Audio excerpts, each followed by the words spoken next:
Hi, I'm Ryan LaPlante. And I'm Tyler Hewitt. And we are the crazy people who created both Garbage Town the Movie Podcast and Dum Dums and Dragons. And we are super excited to announce that we're starting a podcast production company called Garbage Productions. So if you head over to patreon.com/Garbage Productions, you can actually subscribe for as little as $1 and you can get some pretty cool stuff. Yeah, you can actually help support the show and help us get made. For $1 a month, you get advance notice on all the upcoming movies on Garbage Town so you can suffer through them yourself. You get advance notice on guests coming up on DD&D so you have an idea of where that's headed, and you have access to our community and comments. For additional money, you get even more input, even more say, and you're even more a part of the shows. We definitely want to hear from you, so go over there, check it out, and we look forward to hearing from you soon. Yeah, patreon.com/Garbage Productions. Become a garbage person with us. Welcome back to Dum Dums and Dragons, where improvisers who've never roleplayed before journey into the world of Dungeons and Dragons. I am the Grand Wizard Bukkake, your host. Previously, our heroes completed their quest with the insane Prince Mudbutt, who returned home to become king of the lands he burned down himself in a fire. But our heroes still have a magic book to collect from a Banshee, and they must meet with the decrepit Sildar. What will they do? Perhaps ignore it all and go shopping? What the hell do I know? Find out next on Dum Dums and Dragons! So you wake up to another beautiful morning in lovely downtown Phandalin. Weather is temperate, moderate chance of rain. And you're feeling refreshed, you're feeling good. You think you've accomplished some pretty good things today. And as you know, you start going around the inn, you notice everyone's just got a little bit of a spring in their step. It seems like with the threat of the Red Brands having been lifted from the town, that everything's pretty good. So it's a brand new day. What would you like to do? Well, I think we gotta go talk to Sildar. We gotta save Grunter. Yeah, we should probably get to that at some point. Grunter? Who's Grunter? Dwarf Good Boots? Gundren? It's close enough. You just gotta round those names off. Goblin Jr. kind of goes, snarf, snarf, and licks you. But also, he looks at you. He looks at you kind of sadly. Like he feels, I don't know, not that loved or taken care of today. Oh, You've been man. neglecting your He's just, he's companion. he's looking at all of your finery, and he's a little bummed out. We should probably ignore that and carry on. So I lean down and I take his bowl out of his backpack, and I wave over the bartender and I ask for an ale. And then I feed Goblin Jr. the ale, because that always cheers me up. You asked for the ale in Southern Dwarven, though, right? Oh, yeah. I lay my hand flat on the table with 5 fingers outspread, and I go, Frika! Great, okay, yep, so 5 ales appear. So there's 1 for Goblin Jr. and 4 for me, and we drink them at exactly the same rate, so we finish simultaneously. And then I'm like, guys, Goblin Jr. has 40 gold pieces that he wants to spend. To his name. To his name. That is his share of our loot. I know a couple, like yesterday, I was looking into this. I think this dude needs some armor. Look at us. We're all dressed real good, and he's essentially just got a crown around his neck. He's so naked. He's deserved clothes. He's got this bad thing. I can't even believe I left this on you. And I lean over, and I untie the gross hammers, but really the dead man's pants that I turned into a vest, and I take them off of him. And I'm like, oh, son of a bitch, I'm still wearing this. And I take off the dirty thieves' clothes that I'm wearing. And I just shove them in my backpack so I can use them later. Okay. Be a Red Brand in the village where we've defeated the Red Brands? Yeah, and I'm like, I want to go to the blacksmith. We got to sort this out. I didn't need that much of an explanation. Let's go to the blacksmith. I'm down for it. Excellent. So you pay for your ales, so that'll be 1 gold. Done. He's real happy about those Red Brands, so he's giving you a deal. It's a 5-for-1 sale on local ale. Moonhammer loves a deal. So as you're walking through town, you notice the Lion Shield store that you bought the gauntlets at and that you returned the supplies to now has a new plaque outside that says, Prince Mudbutt shopped here. And there's a really crude drawing of Mudbutt and Richard the Falcon. It's I'm like, guys, just a second. And I go inside and lean in the front door. And I look behind the counter and I'm like, hey, do you do letters and such? Like if I wanted to write a letter to somebody, do you do deliveries? Yeah, we've got people who go all over the place. Anything for friends of Prince Mudbutt. Amazing. So I look back outside and I'm like, guys, it's just going to be a minute. And I run inside and I take a piece of paper and I write on it. And I'm like, Dear Fiddlesworth, I hope you're doing great, bud. Praise Moonhammer. So just to give you some updates on the faith, we slaughtered a band of militia and we got a new convert. His name's Goblin Jr. He's real cool. I miss you, bud. Praise Moonhammer. And then I take the letter and I tie it to one of my light hammers. And I give it to her, and I have it delivered to Fiddlesworth. Back in Neverwinter, I the miss upside-down him. hat. All right, great. And then I go back outside. That carrier pigeon's going to have a hard time delivering that letter. Just send 2. It'll be like the coconut Monty Python. Okay, great. So you make it to the blacksmith. The blacksmith seems to be doing a pretty good business, given the excitement about the dig. People are getting new tools and mining tools built. So you enter and you ask the blacksmith about building some armor for Goblin Jr. And he looks at Goblin Jr. truly a mighty war dog wolf. And he kind of scratches his head and he looks at his tools and you notice that the kind of operation he's got going, it's booming, but the gear isn't that it's not quite up to snuff. And he says, well, I'd love to help you, but for such a custom job, I need some master tools. There used to be a smithy in Thunder Tree, but I haven't heard anything from him in a while. This smithy, you're certain he has master tools? Oh yeah, he used to make fine things. He would make all the gear for the the oxen. He's a great dude. Really liked him. Okay, so I got a follow-up question then. So let's say we go get you these master tools. Mm-hmm. Obviously, this is going to up your business fairly Quite significantly, I would considerably, say. yes. Think of all the animals I could outfit. So clearly, Dogs, cats, possibly mice, some birds. Halflings, humans, yeah. Hey, fuck you. Elves? I'm not an animal. Listen, in the eyes of Moonhammer, we're all animals. Don't even start. There are gods and there are animals. We're the smartest animals. I'm seething. Yeah, he's just mad. But knowing that everybody in our band has an eye for a deal, what if we get you the master tools? I would say you should have to make each of us one thing. Oh, that'd be more than fair. Yes. Like I'd say that the Goblin Jr. needs some armor. Mm-hmm. I want plate mail because I just wanted that for my whole life because it looks so cool. Moonhammer loves cool looking armor.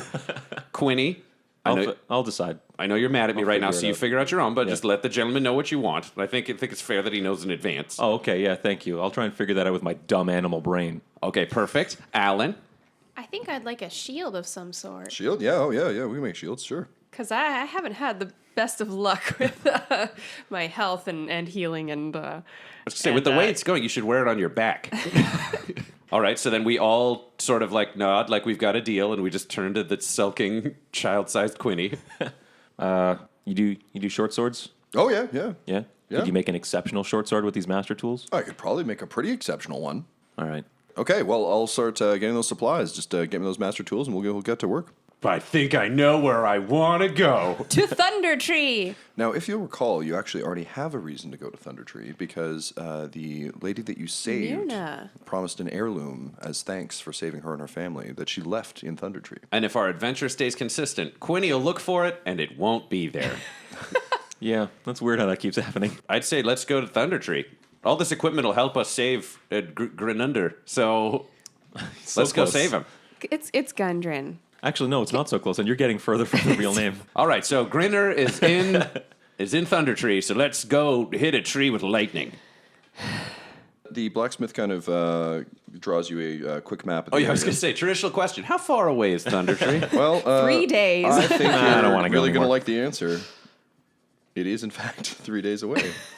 You get the sense that perhaps Thunder Tree is located close to the Banshee's lair. Ooh, combo. 241. Man, Richard is gonna be so disappointed he doesn't get to see this Banshee. So basically, you'll need to head along the Tribor Trail out into the east. It'll take about 3 days. You're to go through the ruined town of Conybury, which was sacked by barbarians long ago, and Thunder Tree is just to the north of that. Well, guys, doesn't sound like there's gonna be any traps along the way, so let's go. So you set out. It's going to take 3 days' journey. So basically, just let me know how you're traveling, and I'll let you know what happens. If we're going to collect smithing tools, do we want maybe a wagon or even like saddlebags? And one horse? Oh, good mule? thought. Could we get three horses? Does anybody have horses? You can rent a pack mule from Barthen's Provisions for 8 gold if you'd like. Sure. I'll cover this one, guys. Oh, I didn't mean you had to pay, but I'm not going to complain. Quinny's like reaching in for his money pouch, being like, well, okay, I'll go. I guess, yeah, sure, great. And then I lean over and I say, Alyn, I'll provide the torches. I was going to. I was in the middle of what you said, so I appreciate that. I just secretly just feel really bad about stealing that charcoal and incense from the wagon. It's going to haunt you to the end of your days. This is me. This is my atonement. I like that you pay back just by renting things at the cost they're rented for. This will balance it out. As we step outside the door, I just look at the other two and go, and if things go really bad, we can eat the mule. You hear from inside, is don't eat my mule. Is that a thing that humans do? But listen, Do we eat mules? humans got to eat. Goblin It's Jr. a just classic goes, human saying. Goblin Jr. just goes, snurf, Humans snurf. gotta eat? Yep, humans got to eat. You can say that to whoever you want. They'll totally get it. Humans gotta eat. Okay. So you set out. As I said, it's a nice day for traveling, only a slight chance of rain. The first day you were able to make very good time. Things go on without too much trouble. So your first day comes and goes, and night has fallen. You're kind of tired. You've been on the road for quite some time, and you feel it might be time to set up camp. All right, I'll take first watch. Great. I'll take middle of the night watch. I'll take morning watch, guys. Great. Goblin Jr. will watch with me. Sounds good. But I'll like second him to the two of you on your watches where like he'll probably sleep, but he'll sleep like near you. So if he smells shit, he'll know what the fuck is up. Got it. Because of my mercenary background, I will make sure that we set up camp not like within sight of the road. Like we want to be hidden somewhere, and we probably are looking for like a 30-foot, 40-foot clearing so there's space around the camp so we can see what's going on. Okay, yeah, you're able to find that pretty easily. It's as you can see, there's woods kind of on one side of you, so you're able to tuck in there. The night passes relatively without an incident, although you think you can hear things moving around. Each of us on our watch, Well, yeah, respective just watches. throughout. I mean, Okay. it seems like there's active wildlife in the woods. Well, that's fine. Yep. When dawn breaks, it's a gray day. Clouds have rolled in, and a storm begins. So it's light rain. It's more of an inconvenience than anything else.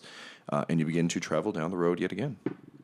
Goblin Jr.'s like really into this mule. Like he's like butt sniffing and like he's not getting kicked. into the mule, or He like- thinks it might be like a giant dog. Like he's Oh, a little okay. confused. Thinks it might be like a horse dog or something like that. So it's trying to form a pack with him. But I'm like, no, don't do that. And I teach him other tricks as we travel. A lot of trick teaching, Which will be Okay. revealed as needed in the which future. will be revealed as I invent them. What are your passive perceptions? 10 for me. 14. 12. So, Butthole, you start to notice that there is light webbing in the trees around you. Well, that's probably nothing. No, I lean to the other two. Like I turn back to the other two, and I'm like, keep an eye out. There's webbing in trees. Spiders can be big. And then I call Goblin Jr. over, and I have him like sit in front of me, and I kneel down, and I have that like heart to heart that you have at like children's movies where the kid talks to the dog, and the dog totally gets it. And I'm like, listen, there could be giant spiders. I don't need you to run off and chase them. You got to stick with us because we're like a family, and that's what this is about. But if you sense them coming or you sense where they are, you give us like a little like bark yip. Like, not like your full snarf, but I want like a snoo snoo. And then aim towards where they are, and we'll all just go off of that. So I have him like range in front, like 10 feet in front of us, sniffing around. Cool. So night begins to fall. Still raining. What would you like to do? Okay, so we're not quite to the abandoned town or the end, but we're 2/3 of the way. So I would say same rules for camp. Because we're seeing weird spider shit, let's try to get like a 60-foot gap. Like, let's get some space between us and there. And I would suggest... let's open it up to the table, because I put a table on the mule that I set down, and I'm like, come on, guys, table. I would think spiders don't like fire, but we got people that could theoretically try to rob us. My vote would be more fires. We're out of sight of the road, so we could set up like 3 or 4 fires along the edges and keep those lit. More fires might give off the impression of a bigger camp, too. So even for, like, bandits and stuff like that, they might be discouraged from jumping us. Okay, yeah, I'm okay with that. I can light them with prestidigitation too. Oh, if we perfect. gather some firewood. So we'll gather wood, and we'll do sort of like 4 fires at the edge of the camp. We'll do like a northeast, southwest fire. So when we're on our watches, we'll kind of like feed fires and keep them going. Cool.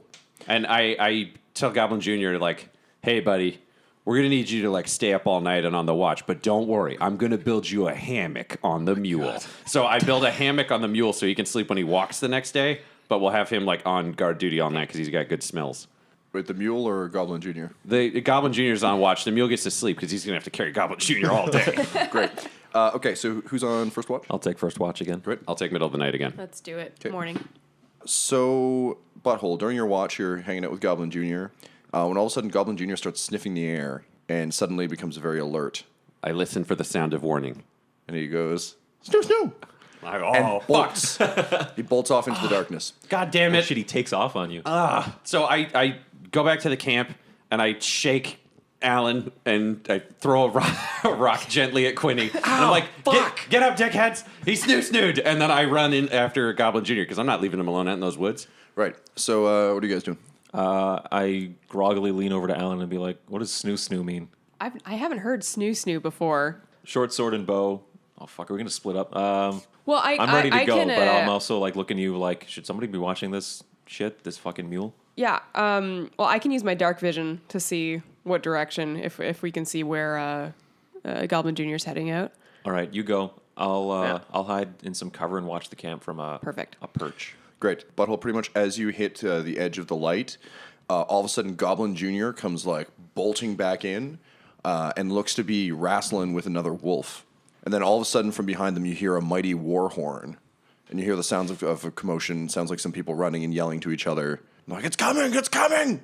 Fuck. Okay. How far away am I from Goblin Jr.? Goblin Jr. is, let's say, 30 feet from you. I'm going to yell back to the rest of the band and be like, we got company! And then I'm going to run over to Goblin Jr. And I'm going to take a swing at that wolf. If I can, I'll knock it out rather than kill it, but sure. I want to fucking end that right now. Since they're locked in combat, what I'm going to allow you to do is give Goblin Jr. advantage. Great. On this this initial charge. So Goblin Jr. hits. Straight for the throat, boy. Straight for the throat. Just like Daddy taught you. The wolf also bites back and manages to hit Goblin Jr. Goblin Jr. goes, snarf! And then snarf! Yeah, he's a He's biting badass. back. So let's roll initiative because that makes the most sense. Fuck. 19 I rolled a total. 3, so I'm at 6. And I am 12 total. Top of the round, you're fighting the wolf. All of a sudden, sort of running out of the shadows, you see 3 bloodied hobgoblins. One of them's bigger than the other one. He's got a giant scimitar in his hand. And he's like, run! Run, you fools! It's coming! Hobgoblin. We haven't faced those before. Hobgoblins are just like sort of bigger, beefier goblins, like halfway between a goblin and an orc. And I yelled, call off your wolf, you dick! And I just yell out, what's coming? The answer to that becomes very apparent as all of a sudden, in the edges of the fire, you see a giant spider come bursting through. It's got a hobgoblin locked in its fangs and is currently sucking the lifeblood out of it. How giant is this giant spider? How big is a spider? Giant spiders are... Because spiders are super teeny tiny, so is he like the size of not a shoe? like a cow-sized spider. Oh, Like, wow, that's this- pretty- This is a rather large spider. And then I look over to the hobgoblins and I just yell, hey, you want to team up for a minute? Like, fuck yes, please, help! Okay. All right, so, yeah, I'm in, So, I'm yeah, in on this. who's acting?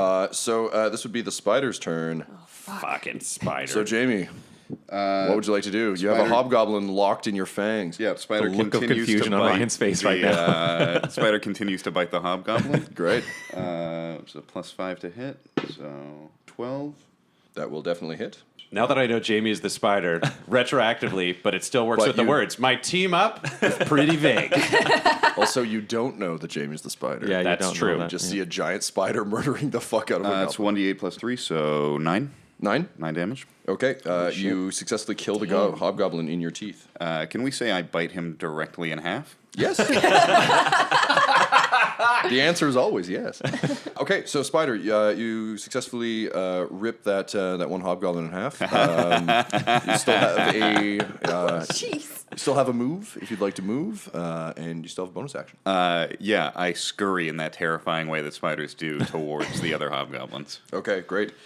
Alyn, you've just seen a hobgoblin bit in half. Okay, I don't know what these hobgoblins did, but I'm feeling that once they're eliminated, we're probably next. So I'm going to try to cast a witch bolt right at the spider. Just right between the eyes. So 4 on one side and 4 on the other side, or It has 8 eyes. It's a spider. So right. which eye? Right in the middle of all of the eyes. Good thing I have blindside. All right, let's do it up. So 24 That'll definitely hit. and 2 damage. All right. Take that, you spider bastard. Butthole, you're up next. All right. You've seen lightning lance out and strike the terrifying skittering spider. Yeah, but I'm also pissed off because those fucking hobgoblins didn't tell their wolf to stop. So I'm going to fucking sock this wolf one. Not my wolf. I love my wolf. Goblin Jr. is the man. All right, roll to sock the wolf. 10. You fail to hit. It seems in the swirling melee, your concern for Goblin Jr. prevents you from actually hitting the opponent wolf. Nice. And then I've still got a movement thing, sure so do. I'm going to fall onto the evil wolf. All right. swing and oh no, just like Well, Use arms open, the landing on wolf it. looks like it's trying to dodge, but there's a whole lot of very large cleric dropping down on him. That's true. 240 pounds of 6'4" redhead, bald head psychopath. Great. Okay, so you... Fuck. You fall prone on the wolf. The wolf now has disadvantage, and I'm going to give Goblin Jr. advantage That was exactly what I was aiming for. So dumb. All right, Goblin Jr., seeing his opportunity, goes snarf and attempts to bite. He hits, and he rips up the opposing wolf for 4 points of damage. He goes snarf because it's not as well spoken as Goblin Jr. And I look over at Goblin Jr. and I go, you guys speak the same language.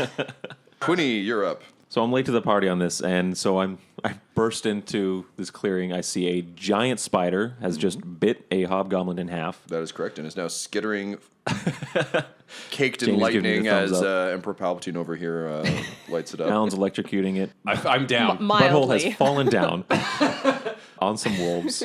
Knowing what the player knows, I have to admit I would probably try to attack the You giant should probably spider. attack the giant spider. I won't run up to him though. I'll fire my short bow.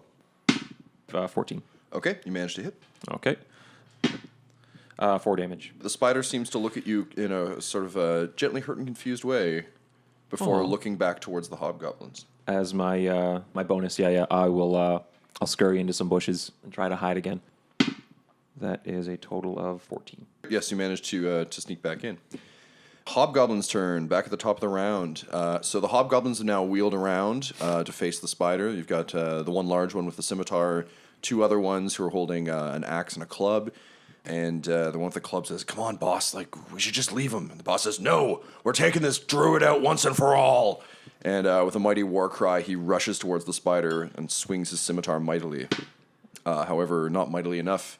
You get the sense right as he comes in that he realizes that hitting something that's covered in lightning with metal probably not the best idea, and he kind of pulls off and snarls angrily. The other 2 take defensive positions beside him and kind of wait for the spidery onslaught. Spider, you're up. Gonna web up the leader of the hobgoblins. That's an 11 total. You're webbing, unfortunately, as he's like pulling away from trying to hit. He manages to kind of like fumble it, but you get the sense he's a little dismayed and caught up in the caught up in the webs, but he is not fully webbed up. However, proximity-wise, your skittering has successfully brought you within range. Okay, Alyn. All right, and I'm still maintaining this this lightning bolt. Did any of us overhear them yell, "Let's get the druid"? I'm gonna say I probably wasn't paying too close attention to it. All right, do it up. So I'm gonna roll again for damage. So that's 10 lightning damage. So, Spider, you're feeling a little rough there, Yep. but It's been good having you on the show, Jamie. Hey, I bit one dude in half. That's really all I wanted to do today. His kill ratio is 1 for 1. You know, that's not bad. Butthole, you are currently lying on top of a very bloody wolf. Nice. With So- a slightly less bloody wolf attacks it. I yell over to Alyn, and I'm like, Jesus Christ, they didn't call off the wolf, and they're fighting a druid. Alyn, next time, acid, man. Like, just you don't have to kill everything you magic. Simultaneously, so I'm on the ground with this wolf. I'm gonna, like, grapple it. Yep. And then I'm gonna try to just, like, choke it out. Like, I'm gonna do, you know, the end of I Am Legend where he, like, wraps around the dog and he's like, I'm sorry. It's me, only I'm like, you deserve Oh no, this. you should armbar the wolf. Yeah. You should just try and dislocate. UFC, I'm like, tap out. So roll an opposed check. 19 total. It should come as no surprise that as a giant man lying down on top of a wolf, you successfully managed to restrain the bloody, bloody wolf. Nice. Is it unconscious? Because that's what I want to do. You're working on it. I'll let you do that by the end of next round. Currently, you're just Sick. grappling it. And then I look at Goblin Jr. and go, no, I got this. Goblin Jr. kind of nods. So he leaps at. He notices that the leader of the hobgoblins is fucking around with webbing. So he jumps on its back. He manages to hit, and he will do 5 points of damage to the leader of the hobgoblins. So he starts like biting into the neck of the goblin while kind of nodding at the spider knowingly. The wolf is unconscious now, so he's out. Brings us back to the top of the round. Do I take a turn? Oh yes, I'm sorry, sweet, Quinny, I didn't okay. put you in order. I was like, oh well, fuck, what did I do wrong? Go ahead. The spider's already given me like a very kind of like conscious, like hurtful look, so I see like there's intelligence there. Also, surveying the battlefield, I also noticed that the goblins called it a druid. So on a gamble here, I would like to spring out behind the goblins that our spider is facing down and push one of them into Alyn's lightning. Yes. Yeah? Yes, that. Which of the three? Do you want to push club, axe, or the leader with the scimitar? The leader with the scimitar. Keep and in I would mind like to that do Goblin Jr. is on his back right now. Oh, fuck. Okay, yeah, just the one, I guess if they're lined up kind of thing, the one that's like closest to Great. the lightning. Okay. I'm small, so I'm thinking, and somewhat acrobatic, I would like to run out, do a front flip, and place both of my feet in between his shoulder blades and kick So you want to do a classic WWE drop kick, like full body weight. Great. All right. So roll me a dexterity save, I guess. Okay. Or an athletics. Do you have acrobatics or athletics? I have acrobatics. Okay. Make it an acrobatics check. Okay, so that's a total of 16. Well, you catch the hobgoblin completely off guard, and so yeah, you just drop kick that motherfucker right into the lightning. So Alyn, if you could please roll me some lightning damage. Okay. 2 lightning I'll damage. take it. So the goblin lets out like a the fuck, and he gets pushed into the lightning. So now you're electrifying a hobgoblin as well as the spider. Top of the round, that hobgoblin is in lightning. He's going to have to make a save. He does, so he manages to kind of like skitter out of the way while screaming, and his hair is singed off. The leader of the hobgoblins screams as the wolf bites into his neck, and desperately, seeing this giant electrified spider in front of him, attempts to swing his scimitar at the spider in an act of desperation. He misses. Seems Goblin Jr. is really fucking him up. The other hobgoblin looks back to his wolf, who's currently pinned under, and he says, "I'm sorry, Hobgoblin Jr. Oh, fuck, they all named them Hobgoblin Jr. I hoped it would never come to this." And he drops his club and runs. Bring us to the spider. I'm going to stop fucking around. I'm just going to try and bite the leader in half. All right, let's do it up. 11? Given all the shit that's happening to him, I'm going to say yeah. Yes. He's covered in webs. A wolf is biting his throat. And now he gets bitten in half.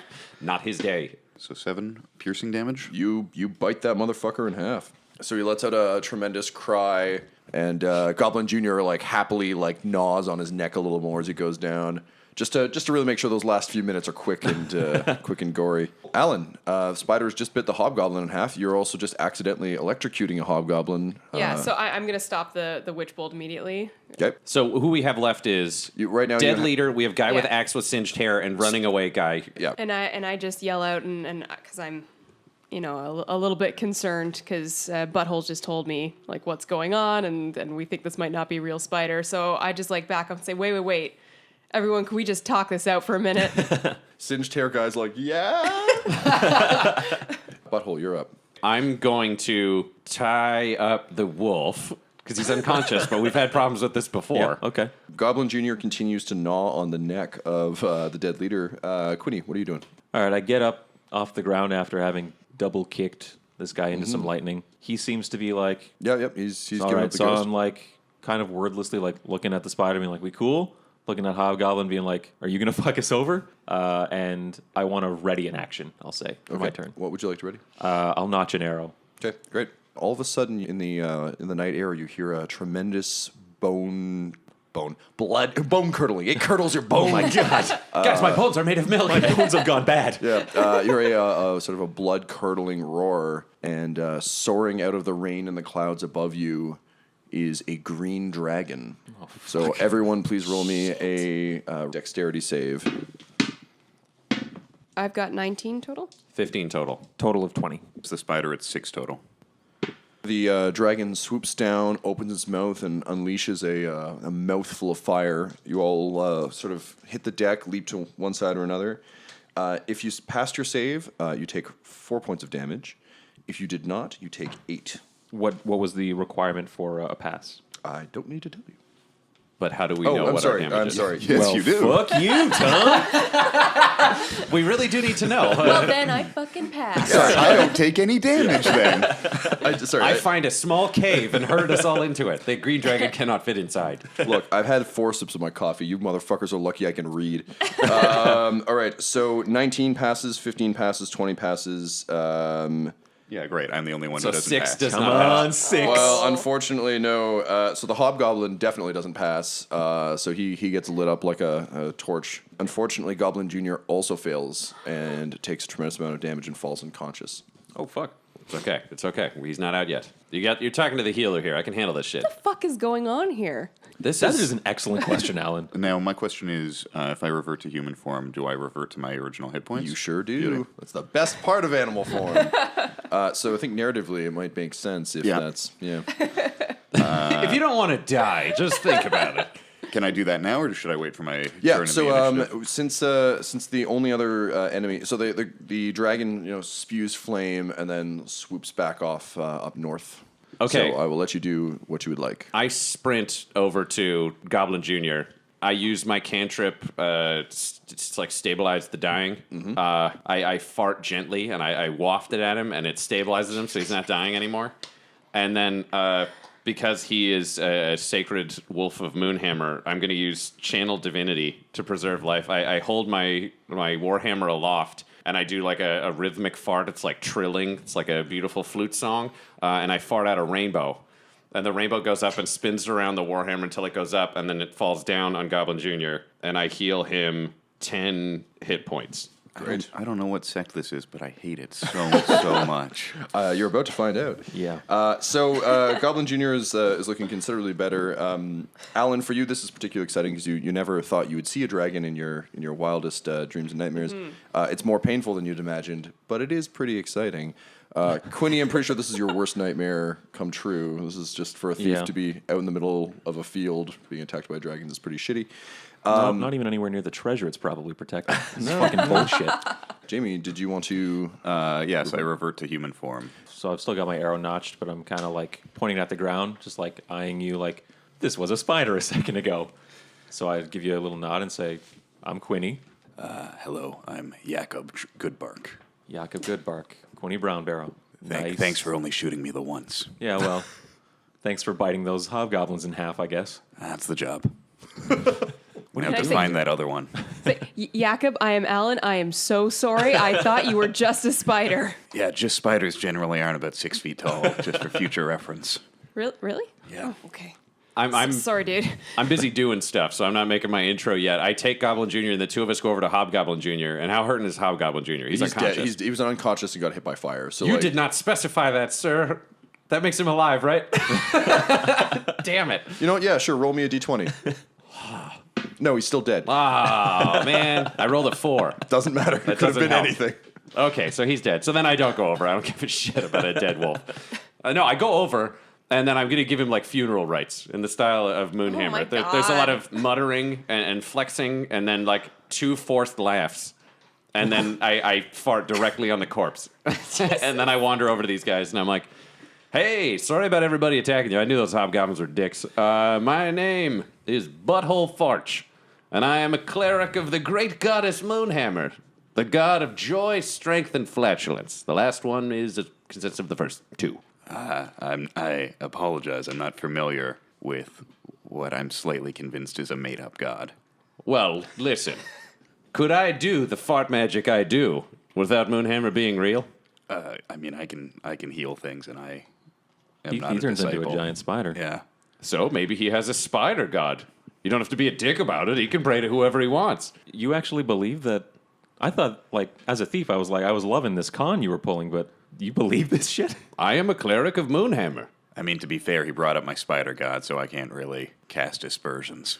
Yeah, see? Spider god's great. Moonhammer's great. Fuck, Alyn, you shoot lightning out of your hand. Do you pray to anyone before that happens, or do you just make it happen? I mean, I kind of respect the god of knowledge, but I think it's just me.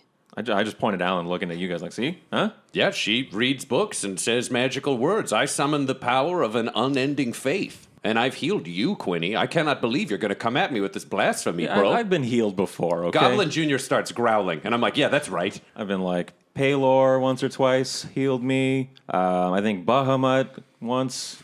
Who? Is the dragon god. Much more legitimate. The dragon god saved you? It's the 5-headed dragon No, god. look. I don't- He said he thought I was a con, so I want to just delve a little bit deeper. What the fuck does the dragon god owe you?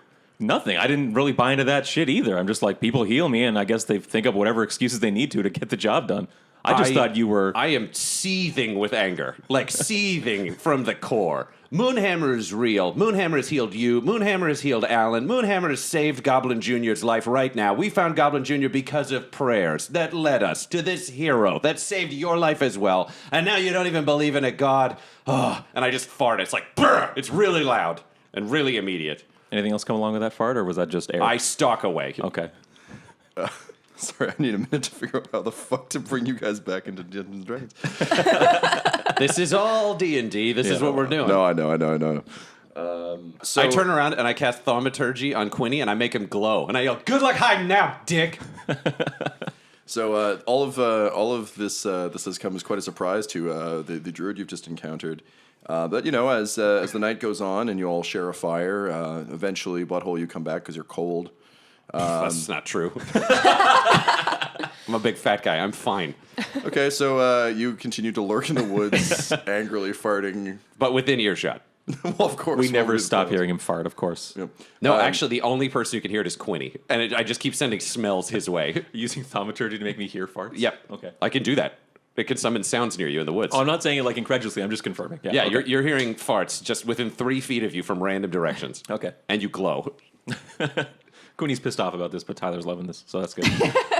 As you all come back to the fire or lurk nearby farting and using thaumaturgy for entirely legitimate reasons, your new friend Yacob unfolds a bit of his history and what's been going on in the region. Yacob explains that he is a member of the Emerald Enclave, which is a group that works to try and preserve and maintain nature in various areas.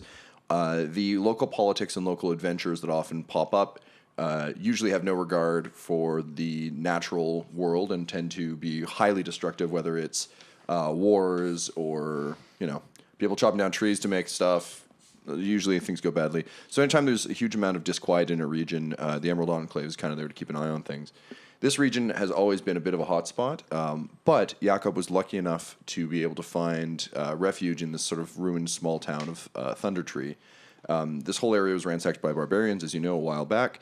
So he was able to kind of take refuge in Thunder Tree, which was destroyed quite some time ago, and be able to keep an eye on things. However, recently a green dragon has come and made its lair in one of the buildings. Oh, all right. So as a result, he's been having a hard time keeping it down. What you encountered was sort of a roving band of hobgoblins who have been harassing people along the roadway. Needless to say, hobgoblins piss off druids, so they met the fate that was due them. As he's telling this story, I slowly come back and join the group, but I'm like pretending Quinny isn't there. Like I'm not looking at him. I'm going to sit down beside Yacob and just listen to the rest That's of the just the way a thief likes it. That's perfect. The farting gets louder. Just for Quinny. None of us can hear it. So you also, while you're getting to know Yacob, and once you've heard his story, you explain that you're searching for the Wave Echo mine and your lost friend Gundren.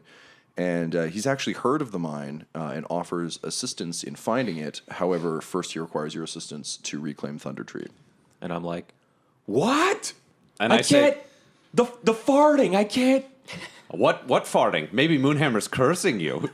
And then I turn to Yacob and I say, we got to go to Thunder Tree anyway, so if you want some help. I kind of need to evict this dragon if I want to keep a base of operations in the area. Yeah, I almost had 2 wolves, and then this dragon just fucked me right over, so done. And I still feel just super bad about electrocuting you, so I'll I didn't want to say out. it, but you kind of owe me this one. Yeah, I'm so sorry. Quinny's clutching his head, trying to cover his ears, being like, is there treasure?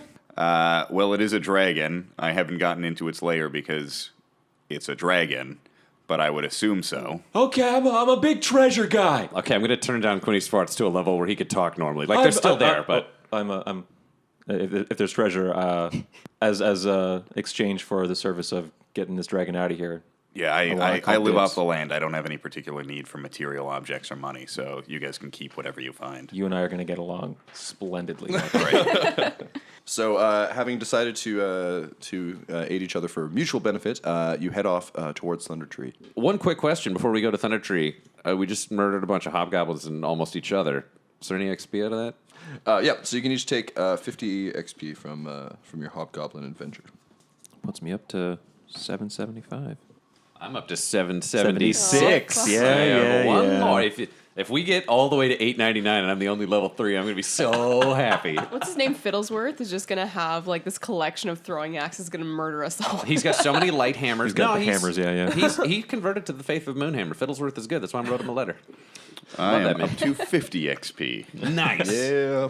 Excellent. So you, the next day, particularly with Yacob now as your guide, you're able to travel very quickly. You pass through Conbury, which is another ruined town, was overrun by barbarians long ago. Checking the map that you have, you do know that the Banshee's lair is nearby. I'll turn to Yacob and go, I know we've got Thunder Tree to get to. Would you mind if we did this side trip to this Banshee thing, just to cross it off the list? No, I really don't like the fact that there's an undead thing in my forests right now. So let's get it done. All right, so I gesture to the group and I say, all right, let's go Banshee it up. Let's get me a spell book. Right. So the trail leads northwest into the Neverwinter Wood, and a few miles outside of town, you're sort of making your way through the forest.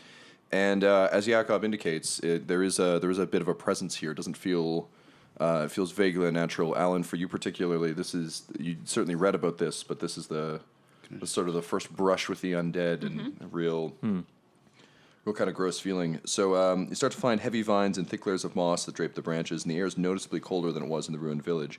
Rounding a bend in the trail, you see a screen made from the warped branches of trees standing close together, woven into a dome-like shelter in the shadows, and a low doorway leads inside. Can I roll to see what my character knows about banshees? Yeah, absolutely. Would that be Arcana or would that be Nature? Let's say nature, because I think Okay. that's Much better skill for me. I think that's how you would understand Yeah. supernatural things.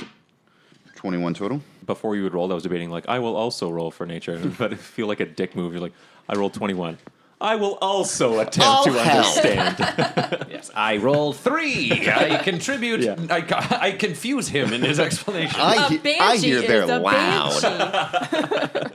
It starts with B. B's the second letter of the alphabet. It's likely a woman because it's a banshee. You're welcome, adventuring party. I think that joke was a natural 1. Laura's got my back for shitty jokes. I'm loving all of them. So, what you know about banshees is that they aren't inherently evil. They aren't as much of a blight as some undead creatures. This particular one is vain and might know the location of an old spell book. But generally speaking, they're not like a poltergeist or anything that's just straight up like, this is a bad thing, we don't want this around. At the same time, it is an undead thing that's living in your forest. Do I know, this is also just for me to know how to fight it, do I know if they're corporeal or not? Give me 1 second. Before we advance any further, I walk over to Quinny, who's still glowing and hearing farting everywhere. Still? How long does that last? I can cast it all I want, so I've been maintaining it for the entire time. And I look to Quinny and I turn the farting down. And I just say, I'm disappointed in your lack of faith. I'm disappointed in your attacks on religion. But this is seeming juvenile as we approach a theoretically murderous banshee. So I lean out and I lay a hand on his shoulder, and the farting immediately stops. And I try to take the glowing away, but it won't go. All right. So I take a hand off him, and I'm a little confused, and I put the hand back on to turn it off, and it doesn't happen again.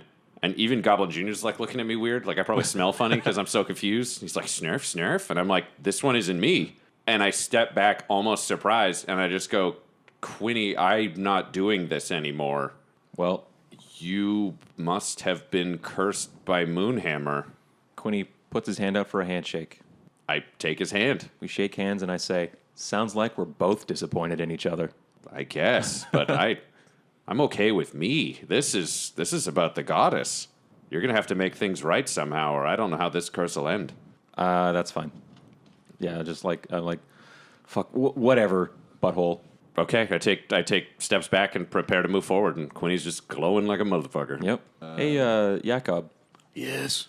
that spider thing, that was pretty crazy back there.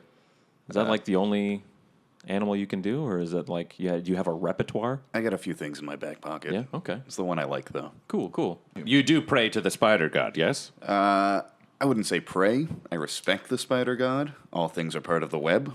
That's applicable. And I take Quinny aside and I say, I think maybe we can all learn a lesson from what Jacob's just said. I know that in my home, a lot of people really pray to the gods, and I didn't really have quite that belief. But by having a healthy respect for other people's gods, maybe we can all move forward in friendship and understanding and just tolerate the farting for now. And I look at Alyn, and I'm like, Alyn, I appreciate where you're coming from, but no higher power has helped me in my life ever. I've gotten as far as I've gotten on me alone. And I understand that, but I don't think Butthole is ever going to understand that. I pipe in and go, I think the lesson you should learn is maybe we shouldn't electrocute things just because they look a little bit different from us. Well, I think that's a separate argument. And I agree. I agree, and I'm sorry, and I will try to make it up to you. Yeah, no, I've just decided Jacob's a real big dick who doesn't let things go. I am teaching Goblin Jr. tricks somewhere else. He's doing it. He can actually walk on his hind legs now, and I'm teaching him to hold the hammer in his other 2 legs for like processions.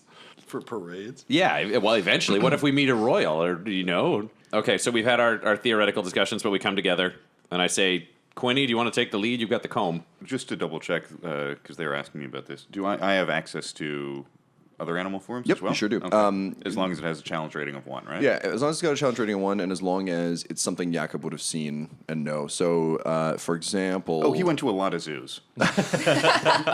Yeah. Another thing you know about Banshees, Yacob, they're the undead remnants of elves who were blessed with great beauty but failed to bring that gift to the world. So as a result, it kind of turned them slowly into these sort of undead creatures. The curse causes them to only feel distress at the presence of the living, and gradually their minds and bodies decay until they transform into these undead monsters. They're generally locked forever to the place where they died. They're not allowed to travel much past that, and they're forced to relive every moment of their life with perfect recall forever. You also know, and as Sister Grail told you guys, all banshees maintain a certain sense, despite having become these sort of horrifying, hideous monsters, of being very beautiful and very gracious and collect objects of beauty. So, Jacob, do you tell this information to the rest of us? Yes. Okay, so obviously I'm going to be of no use here because I don't speak Elvish. Quinny, do you speak Elvish? No, I don't. Jacob, do you speak Elvish? No, unfortunately. Dear God, Alyn is going to be our diplomat. Our heroes have to rely on the diplomatic skills of Alyn. What could possibly go wrong? And if that works out, they still have to find a necklace, find some tools, and do it all under the watchful eye of a giant murderous dragon. So I guess the real question is, can they finally learn to do something quietly? Listen on to find out. And if you like what you hear, you can follow us at DD&D Podcast on Twitter and Instagram. That's DDANDD Podcast. You can also support the show and further our journey through our Patreon at patreon.com/garbageproductions or visit our website at garbageproductions.net. Not .com. Only someone who would witch-bolt their new friend would use a .com. We are garbageproductions.net. But more important than all that, tune in next time for another episode of Dum Dums and Dragons!